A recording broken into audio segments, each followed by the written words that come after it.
My name is Emma Delaney, and on the day my daughter Chloe turned 7, I learned how deep disrespect can run, especially when it hides behind family smiles.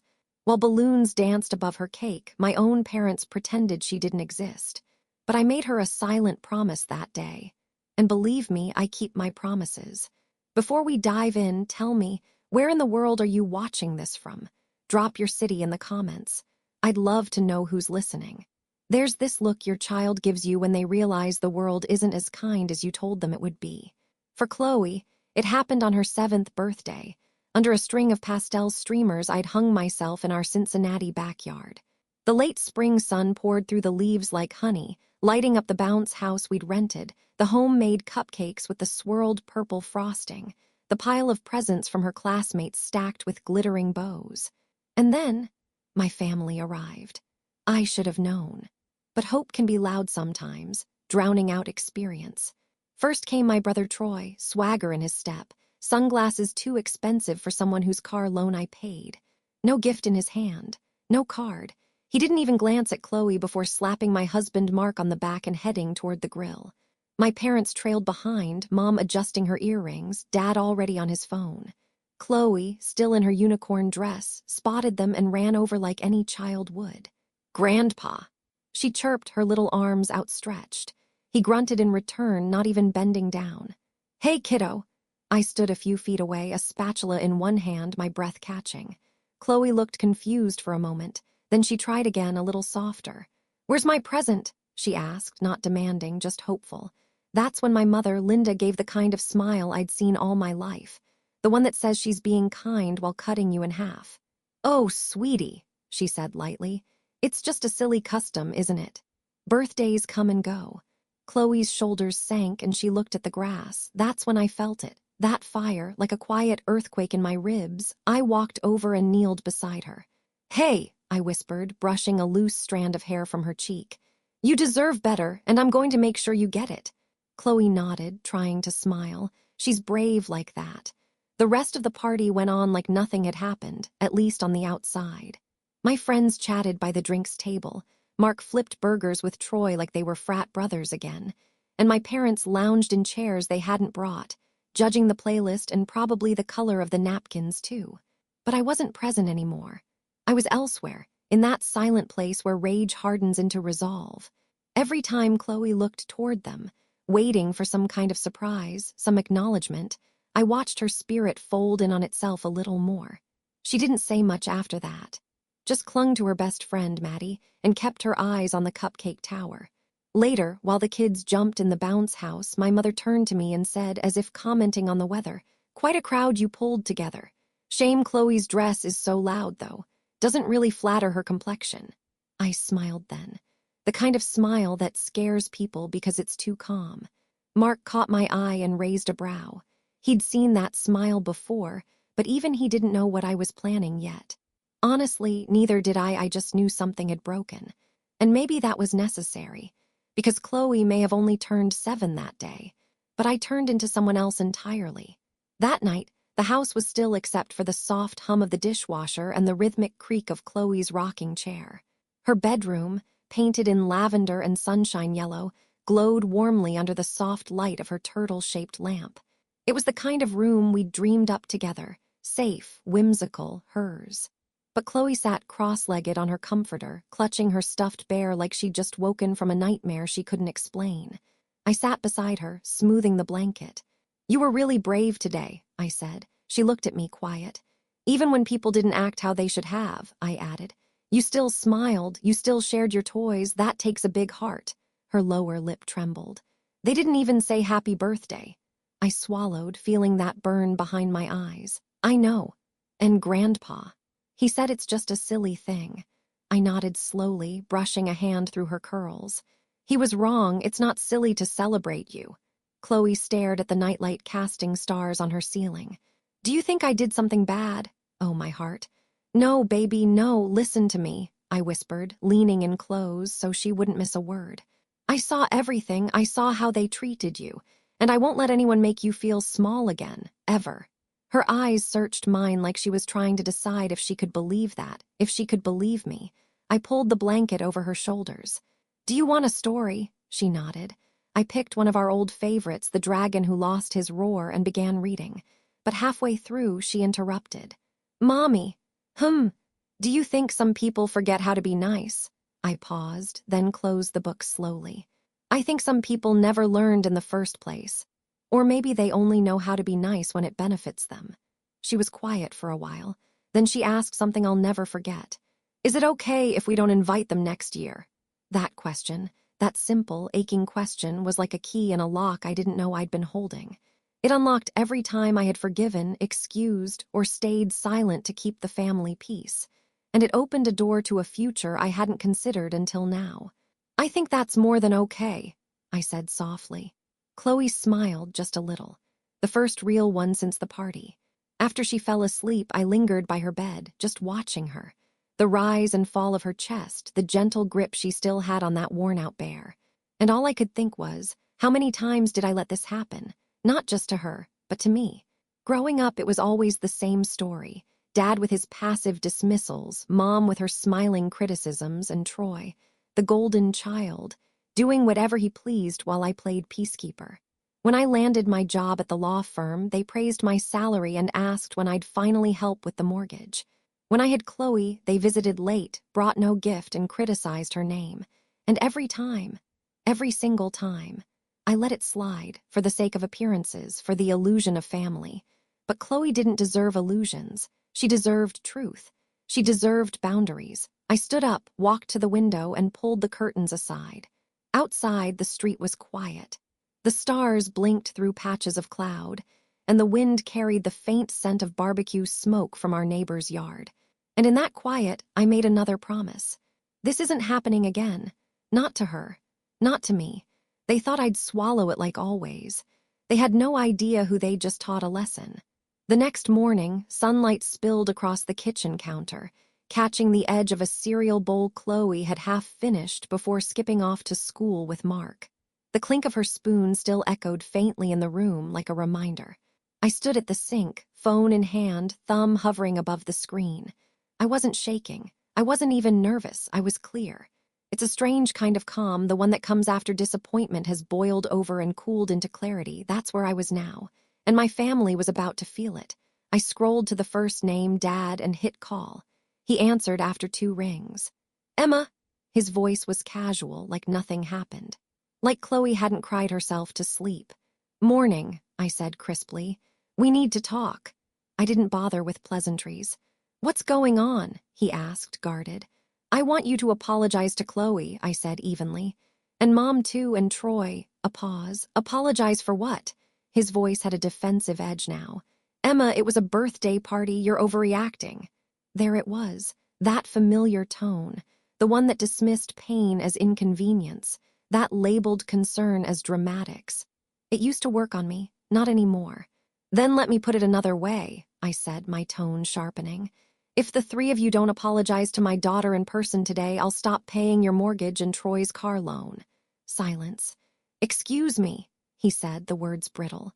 You heard me. Chloe deserves better. If you can't give her kindness, you don't get the benefits of my help. Simple. He scoffed. You're going to punish us financially because we didn't bring a present. I let out a breath that wasn't quite a laugh. It's not about the gift. It's about the years of undermining, the disrespect, and the example you're setting in front of a child who still believes birthdays mean something. He was quiet again, but I could hear the wheels turning, pride rusting under pressure. I'll call your mother, he said finally. We'll come by later. I ended the call without another word. The second call was to Troy. His voicemail clicked on, of course. I left a single line. Be here by 6. Bring some decency with you. That evening they arrived together. 3 silhouettes in the doorway, carrying nothing but awkward energy and matching fake smiles. My mom wore a pastel cardigan like she was going to brunch.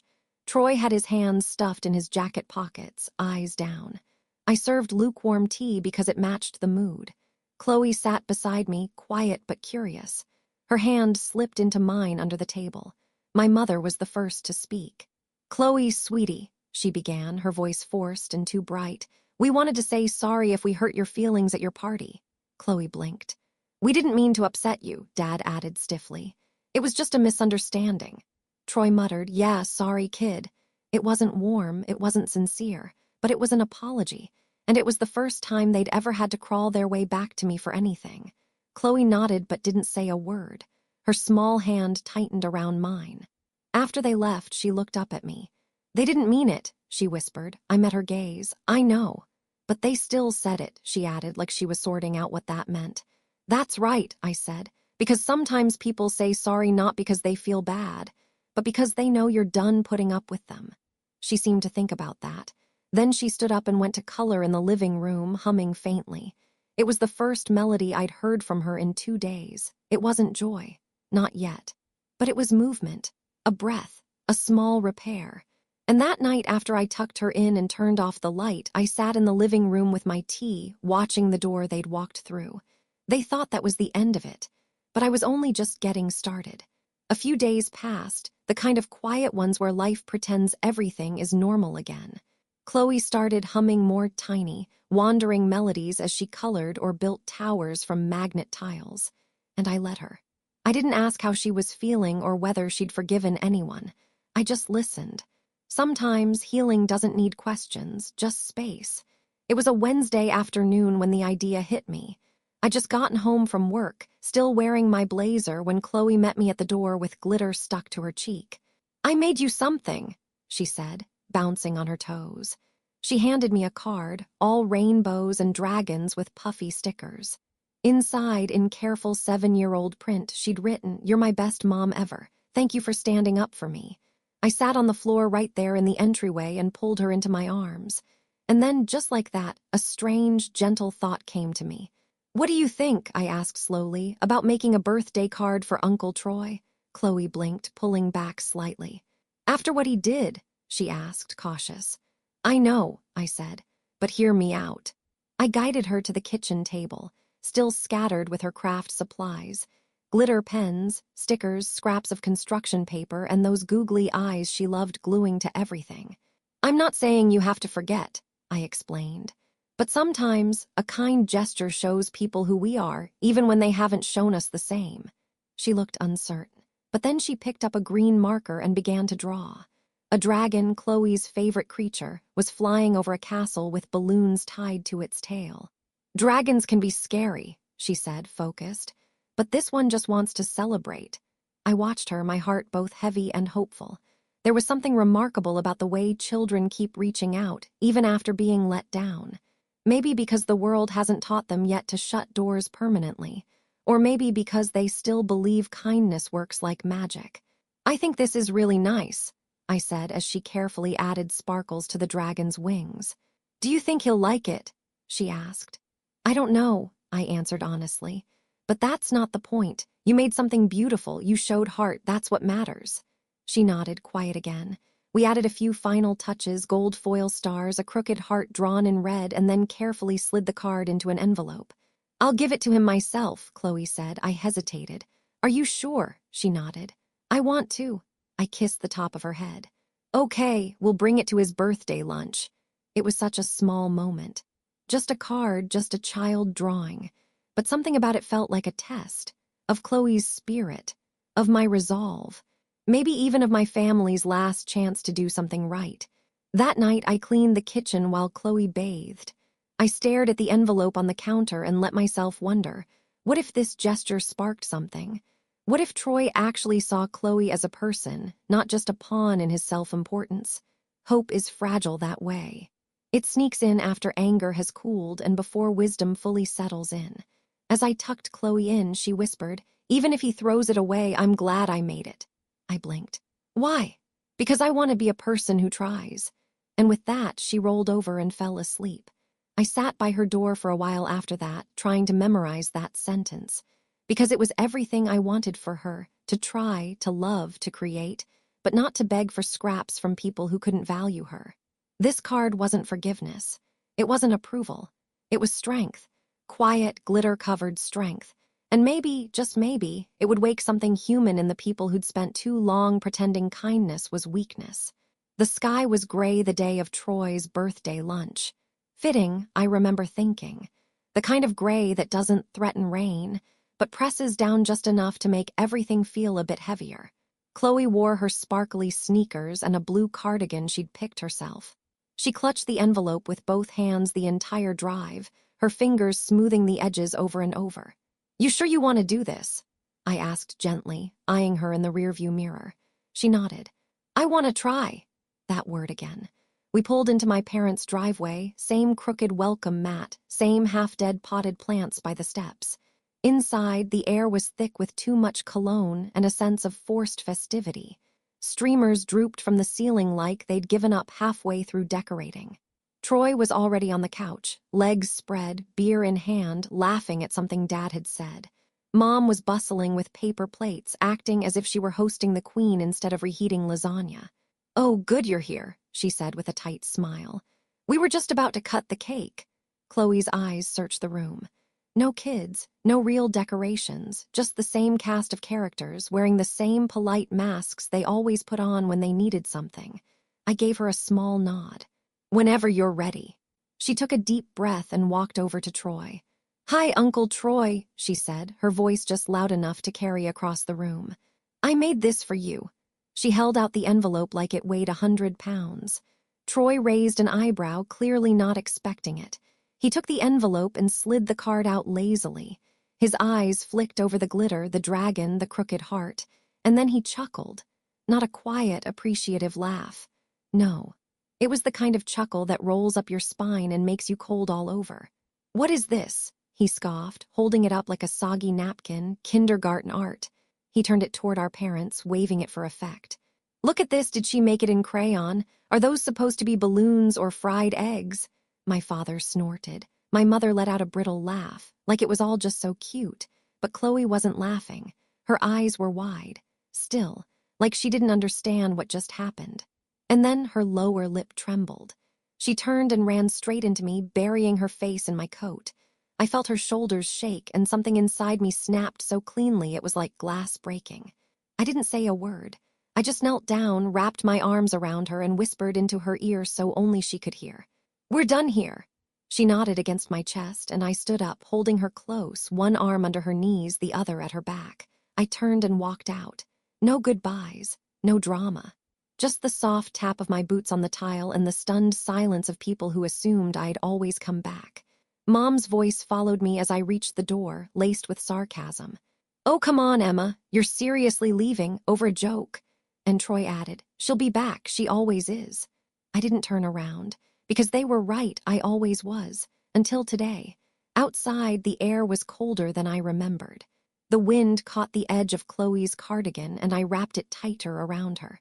"They won't laugh for long," I murmured. Not a threat, a promise, because this wasn't about a card or a birthday. It was about a child who had tried, and adults who had mocked that effort, again. They thought they'd gotten away with it, that I'd sweep it under the rug like I always did. But this time, I wasn't walking away with a bruised heart and bottled-up anger. This time, I was going to make them feel it. 2 days later, I sat in an office with floor-to-ceiling windows overlooking downtown Cincinnati. Rain tapped against the glass in steady rhythm, but I didn't feel the chill. Across from me sat Grace Palmer, my lawyer, a sharp, composed woman in her early 40s with a steel pen and an expression that told you she didn't waste time. I liked that about her. I passed her a thin folder. Inside were copies of every payment I'd made. My parents' mortgage, Troy's car loan, the utilities they conveniently forgot to cover every few months. I'd drawn up a chart with dates, amounts, even receipts. She raised an eyebrow as she flipped through. "You've been bankrolling them for 5 years?" I nodded. At first it felt like helping, then it became expected, and lately it's felt like blackmail I volunteered for. Grace closed the folder slowly. "What changed?" "My daughter handed them a card," I said, "and they laughed in her face." That was all she needed to hear. Grace leaned back in her chair, steepling her fingers. "All right, you want to start pulling strings. Where do you want to begin?" I didn't hesitate. "The car," I said. "Troy's red Camaro." Grace gave a small smirk. "Ah, the vanity vehicle. Excellent choice. Easier to sever." She slid a legal pad toward her and began drafting language. "Since the loan's under your name and you've been covering the payments, you're legally entitled to revoke your responsibility, especially if he's in breach of any verbal agreement." "He's in breach of being a decent human being," I muttered. Grace smiled faintly. That's not a legal term, but I like the sentiment. She glanced up. Do you want to notify him first? No, I said. I want him to find out the moment it's being towed. Her pen paused for just a moment, then she nodded. Understood. There was something satisfying, chillingly so, about hearing the mechanical clack of her keyboard as she typed up the revocation. For years, I'd kept the peace by absorbing every insult, every eye roll, every backhanded comment disguised as concern. And now I was done being polite. I sat quietly as she prepared the final forms, letting my eyes drift toward the windows. Outside, the rain had thickened, blurring the city into brushstrokes of gray. Somewhere in that mess of buildings was the apartment where Troy lived rent-free, car parked like a trophy in the lot, ego inflated by years of unearned support. They thought I was bluffing, I said aloud. Grace looked up. They've never seen me serious, I added. Then they're about to, she replied. As I signed the last page, Chloe's face flickered in my mind, not the sad version, but the girl in her room confidently drawing dragons. She didn't need to see the paperwork, but she would see what came next. The consequences, the boundary, and eventually, the safety of knowing her mother didn't just make promises in the dark. She kept them in daylight, too. Grace handed me a copy of the documents. The tow will be scheduled for tomorrow afternoon. I'll send you the report once it's completed. I tucked the folder into my bag. Good, I said, rising. Let him enjoy his last drive. And with that, I walked out into the rain, head high, step steady, a little lighter with every stride, because this wasn't revenge. This was restoration. The repo truck arrived at 2:43 p.m. on a Thursday, right on schedule. I watched the footage later on the security camera I'd installed last year, mostly for package thefts, not family drama. But now it served a different purpose, evidence. The red Camaro was parked in Troy's usual spot outside his apartment building, gleaming under the autumn sun. He hadn't even backed it in typical. The tow driver, a man in his 50s with a cigarette tucked behind his ear, worked fast. Chains, hook, lift, gone in less than 5 minutes. I didn't expect Troy to find out so quickly, but apparently one of his neighbors had a front row seat and wasn't shy about texting him. The knock on my door came just before 4. Sharp, loud, impatient. Chloe was in the living room building a castle from blocks. I told her to stay there and stepped out onto the porch before Troy could even reach for the doorbell again. He was already mid-rant. You think that was funny? He barked, arms flailing. You had my car towed. I closed the door behind me, stepping out into the brisk November air. Hello, Troy. Don't hello me, he snapped, his face flushed. You humiliated me. In front of my girlfriend, my building, God, people were filming it. Do you know how many messages I've gotten? Then I guess they know what happens when you rely on handouts without respect, I said calmly, his jaw clenched. You're insane. No, I replied, I'm done. He stepped closer, hands balled at his sides. You think you can just cut me off like that? I don't think I can. Then something shifted in his face. The frustration boiled into something darker. He grabbed my arm, not hard enough to bruise, but tight enough to shock. Don't walk away from me when I'm talking. That's when I pulled out my phone. Unlocked, dialed, put it on speaker. 911, what's your emergency? Troy froze, my voice was steady. I'm outside my home. My brother is trespassing and just put his hands on me. I need officers dispatched immediately.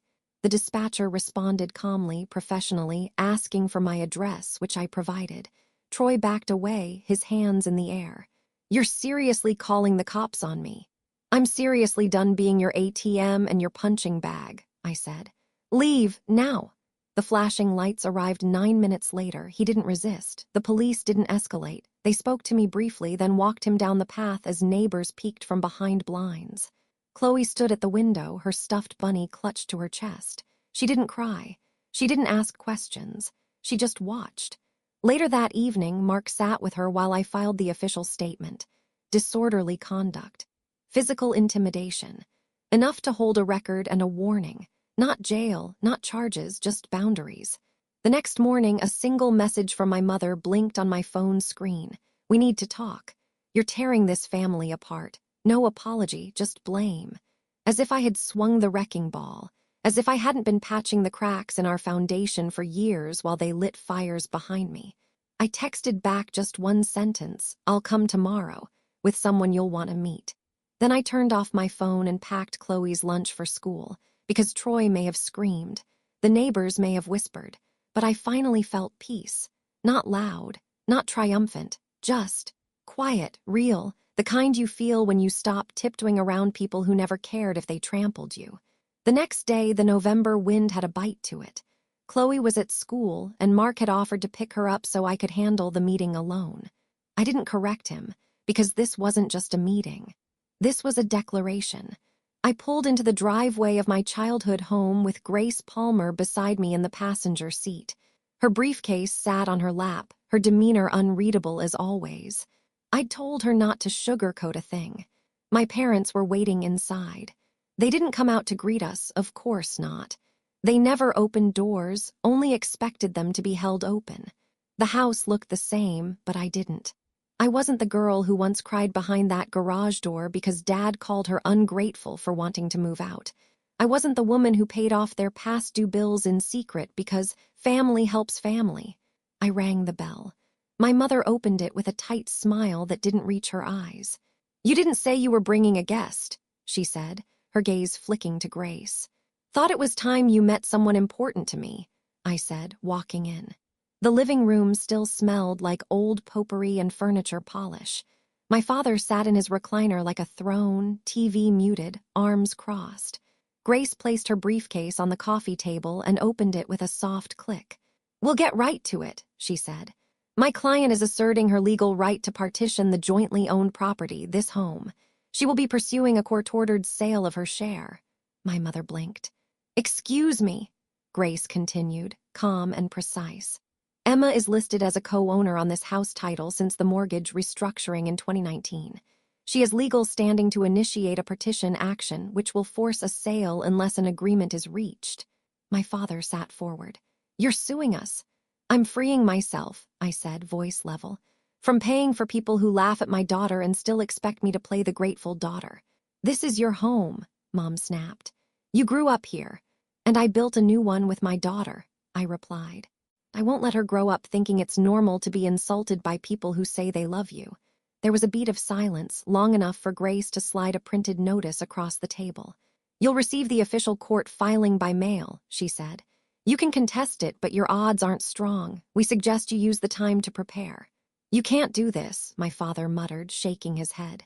"You're blowing this out of proportion. Over what? Some card?" "No," I said, turning to him. "Over decades. And a little girl who asked me if she did something wrong just because you refused to say happy birthday." My mother's voice trembled. "We didn't think you'd really go through with it." I looked at her and didn't flinch.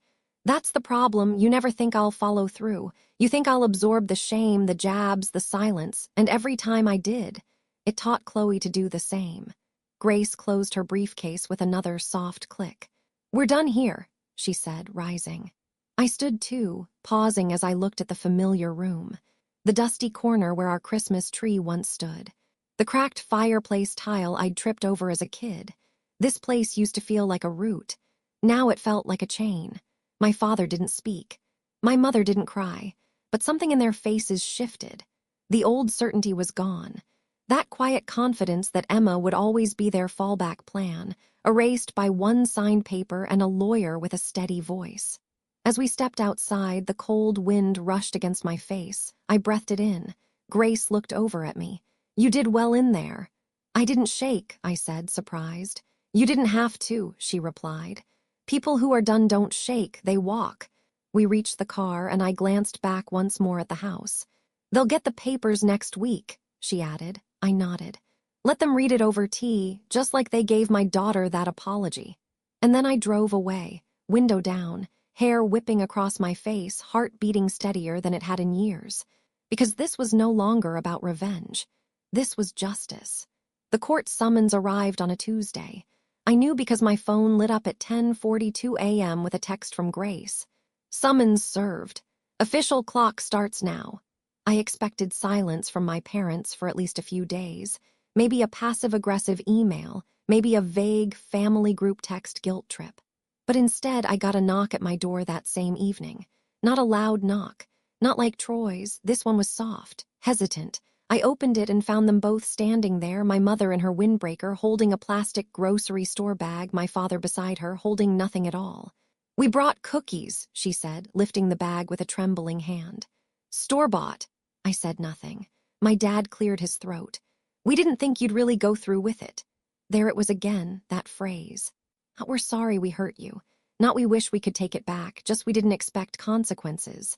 Still, I stepped aside, not for them, for Chloe, who was reading in the living room. She glanced up and saw them, then looked back down without a word. We sat in the kitchen. The overhead light buzzed faintly and the cookies stayed unopened on the counter. My mother's voice cracked first. She started, then faltered. "We were wrong." I raised an eyebrow. "About?" "All of it," she said quickly. "The party. The card, the way we've treated Chloe, you." My father nodded. "We didn't think it mattered that much." "That's the second time you've said that," I replied, "and it's still the wrong answer." They looked at each other, suddenly unsure of the script. My mom's eyes glistened. "Emma, we're sorry, truly, please don't sell the house, it's all we have." I glanced toward the living room. Chloe had gotten up and was now standing in the doorway, arms crossed, face unreadable. "She's listening," I said quietly. My parents turned to her, startled. My mother tried to soften her voice. "Hi, sweetie." Chloe stared back, then, without a word, turned and walked away. It was like watching a door close. My mother let out a quiet sob. "She's still hurting," I said. "And I'm not the one who can fix that, you are." They nodded. "We'll do better," my father whispered. I didn't believe them, not yet, but maybe that wasn't the point. "I'm not canceling the sale," I said. Their faces fell. "But I'll delay it, for now." My mother straightened. "What does that mean?" "It means you don't get to walk in with a half apology and expect everything to reset. It means I'll give you time, but from this point on you follow her lead, not mine." My father blinked. "You're letting a 7-year-old make decisions." "No," I said. "I'm letting her know that her boundaries matter, because no one ever did that for me when I was her age." They were silent. Eventually they stood, gathered their untouched cookies, and walked toward the door. My mother paused, hand on the knob. "Thank you," she whispered, "for not shutting us out completely." I didn't answer. I didn't owe one. After they left, I found Chloe in her room, curled up with her bear. She looked up as I entered. "They said sorry again," she said. "Yes. Did they mean it this time?" I sat on the edge of her bed. "I'm not sure." She nodded like she already knew that. "I didn't talk to them," she said. "That's okay. I just didn't feel ready." "That's okay, too." We sat there in the quiet. Then she asked, "Are we still moving?" I looked at her. Her eyes were steady now, not broken, just waiting. "We're holding the sale," I said, "but I think we still need a new place, a fresh start." Chloe smiled just a little. "Can we have a purple mailbox?" I laughed softly. "I think we can arrange that." She leaned against my arm. And in that stillness, I realized this wasn't about houses or lawsuits or even justice anymore. It was about something much smaller and much more powerful. A girl who finally understood that her voice had weight, and a mother who had learned, after too many years, how to lift it up. The next morning, I called Grace from the porch. The air was still thick with that early winter hush before the first real snow. "I'm ready," I told her. "Put the lawsuit on hold." She didn't sound surprised. "Temporary or permanent?" "Let's say," paused, "for now. They've seen what I can do. That's enough." There was a long beat of silence. Then she said, "I'll file the suspension. And Emma—" "Yeah. Whatever happens next, you've already changed the rules." I hung up, slipped my phone into my robe pocket, and watched the bare trees sway gently across the yard. The same yard where Chloe once played with chalk and bubbles before she started tiptoeing around the people who were supposed to love her most. I wasn't going to fix them, but I could remove her from the storm they kept making. That night, after she fell asleep with her usual bear tucked under one arm and a flashlight in the other, I opened my laptop and started searching. Asheville. I'd been there once in college, clean air, hills like green waves, farmers' markets on the weekends. It was far enough to feel new, but not so far we'd lose ourselves in the process. I found a rental, small, single-story, wraparound porch with chipped paint and a firefly-filled backyard. The kind of place that didn't come with ghosts in every corner. I booked it, paid the deposit, scheduled the move for the end of the month. I didn't ask anyone's opinion. Not my parents, not Mark, not even Grace. I just did it, because when you've lived your whole life asking for space to breathe, Sometimes you have to buy that space outright. The next day, Chloe noticed the boxes. "Are we going now?" she asked, her voice cautious. "Not yet," I said, taping one shut. "But soon." She looked around the living room, the bookshelf we built together, the wall where her height was marked in fading pencil. "Are we taking the height wall?" I smiled. "We'll make a new one." She thought about that. "Can we make it in purple?" "Purple and gold," I promised. And just like that, she nodded and grabbed a marker to start labeling boxes with big block letters. Later that week, I got another call from my mother. This time, I let it go to voicemail. Her voice was softer now. "We just wanted to say thank you for giving us time. We hope you'll visit before Christmas." I didn't return the call, because time wasn't the gift they thought it was the boundary. I was done negotiating with people who only changed when threatened. That Saturday, Chloe and I drove by the house in Asheville. It wasn't perfect. The porch needed sanding. The kitchen had avocado green tile from the 70s, but it had light and space, and no one else's expectations crowding the corners. "What do you think?" I asked as we stood outside the front door. Chloe looked up at me, wind tugging her braid loose. "Anywhere with you is home, Mommy." I almost cried, but instead I bent down and whispered, "Then let's make it ours." We drove back to Cincinnati that night with hot chocolate between us and the radio humming low. We didn't talk much. We didn't need to. Some decisions are so right they don't require explanation, only action. Only a woman pulling her daughter out of the shadow and into the sun. It had been 3 months since the move. 3 months of sunrises over Carolina hills. Of Chloe's laughter echoing through open windows and her sneakers thudding along the hardwood floors of our Asheville home. I hadn't realized how heavy our old house had been until we left it. Some days now, I didn't even recognize the woman brushing her teeth in the mirror. She stood taller. Her jaw was softer. She didn't brace for someone else's opinion before making choices. We had our routines: blueberry pancakes on Saturdays, long walks on the trail behind our backyard, library days every Wednesday. Chloe had joined a local art class. Her new best friend was a girl named Leela with curly hair and mismatched socks. I caught them one afternoon sitting under the kitchen table, making potions from glitter, water, and food coloring. "We're gonna turn sadness into sparkles," Chloe whispered. I stood at the sink, pretending not to listen, but my throat tightened. She was healing, not pretending, not faking good behavior to avoid criticism, actually healing. I'd hung fairy lights around her bedroom, purple and gold, just like she asked. We painted a new height wall together, this one bolder, brighter, with hearts next to each line. She started humming again as she did chores. She didn't ask about Troy.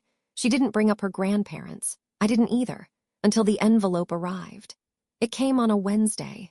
Plain white, familiar handwriting. No return address, but I didn't need one. I placed it on the counter under the magnet Chloe had picked out from a mountain gift shop. It read, "Protect your peace." I didn't open it. Didn't even touch it again. Some things weren't meant to be answered.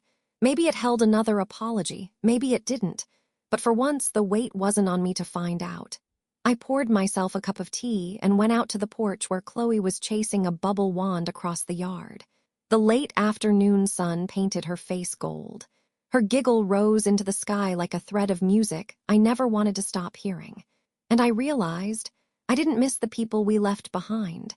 I missed the hope that they could be better, but not everyone who shares your blood deserves to share your peace. Inside, the card stayed untouched. Each day that passed, a little dust gathered along the edge of the envelope. It didn't taunt me. It testified to the new life I'd built, to the girl who trusted me to choose better for both of us, to the power of a mother who stopped waiting to be seen and started protecting what mattered most. The leaves had started to turn gold when Chloe sprinted past me on the trail, her arms stretched wide like wings, a new backpack bouncing on her shoulders. She wasn't running from anything anymore. She was just running, through the crisp air of a Carolina autumn, down the winding path of a mountain park we now called home. I followed at a slower pace, coffee in hand, heart full. Behind me, the house we rented still smelled faintly of fresh paint and pine. In front of me, Chloe's laughter filled the sky. 3 months ago, I would have held her hand tighter, watched her more closely, waited for the questions. Why did they ignore me? Did I do something wrong? Will they ever be nice again? But those questions didn't follow us here. She hadn't asked about them in weeks. She was too busy living.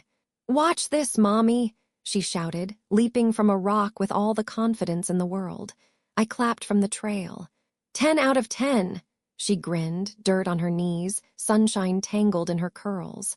No one here knew what we'd left behind. They didn't know about the parties with no presents, the laughter at her expense, the eyes that watched me retreat time after time, hoping I'd stay the good daughter one more round. Here she was just Chloe, artist, adventurer, 7 years old and already twice as brave as most adults I knew. We walked back to the car as the sun dipped behind the trees. Her small hand found mine, still warm from the run, still trusting. "Can we get cider on the way home?" she asked. "Only if you let me taste it." "Deal." We laughed, climbed into the car, and drove the winding road home with music playing low and windows half down. At the house, I set my keys on the kitchen counter beside the envelope. Still unopened, still gathering dust. Chloe glanced at it. "You're never going to read that, are you?" I shook my head. "Why not?" I knelt beside her and said gently, "Because the apology I needed was for you, and I already got that from me." She didn't ask more. She just nodded, wise beyond her years.